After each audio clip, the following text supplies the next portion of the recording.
Hello there, listeners. Welcome to today's episode of Math Talks, where we make mathematics simple, clear, and engaging. In this session, we'll explore one of the most fascinating shapes in geometry, the circle.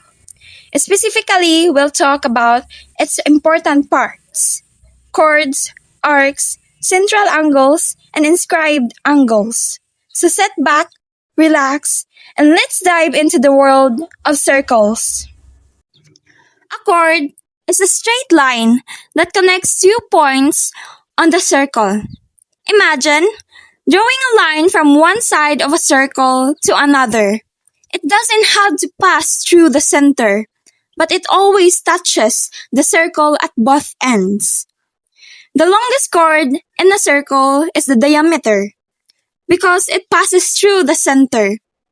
Chords are important because they help us measure and divide circles into smaller sections, making it easier to study their properties. Next, let's talk about arcs. An arc is simply a part of the circle's curved edge. If you trace along the circle from one point to another, that curved path is an arc. Arcs can be small or large, depending on how much of the circle they cover. For example, a semicircle is a special arc that covers exactly half of the circle.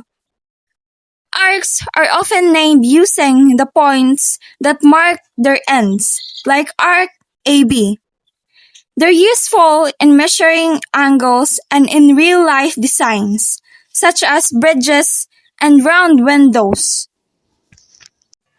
Now, let's move to the central angles. A central angle is formed with the two radii, lines from the center to the circle, meet at the center. The angle they create is called the central angle, and it always opens up to an arc. The size of the central angle tells us how big the arc is.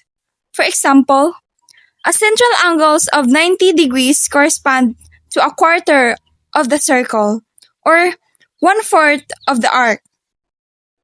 Central angles are key in understanding fractions of circles, like sectors in a pie chart. Finally, we have inscribed angles.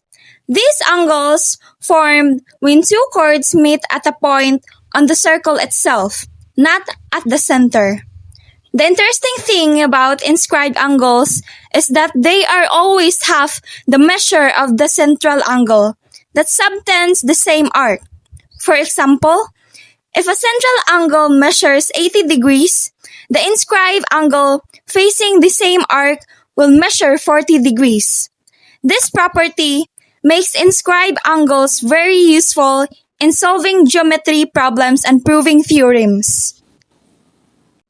So to summarize, chords connect two points on the circle. Arcs are curved portions of the circle's edge.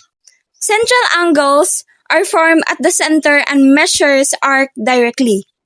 Inscribed angles are formed on the circle and are half the central angle. Circles may look simple, but their parts reveal deep connections in geometry. Understanding these concepts helps us not only in math class, but also in appreciating the shapes we see in everyday life, from wheels and clocks to domes and designs. That's all for today's episode of Math Talks. Thank you for listening, and remember, math is not just about numbers. It's about patterns, shapes, and the beauty of logic. Until next time, keep exploring and keep learning.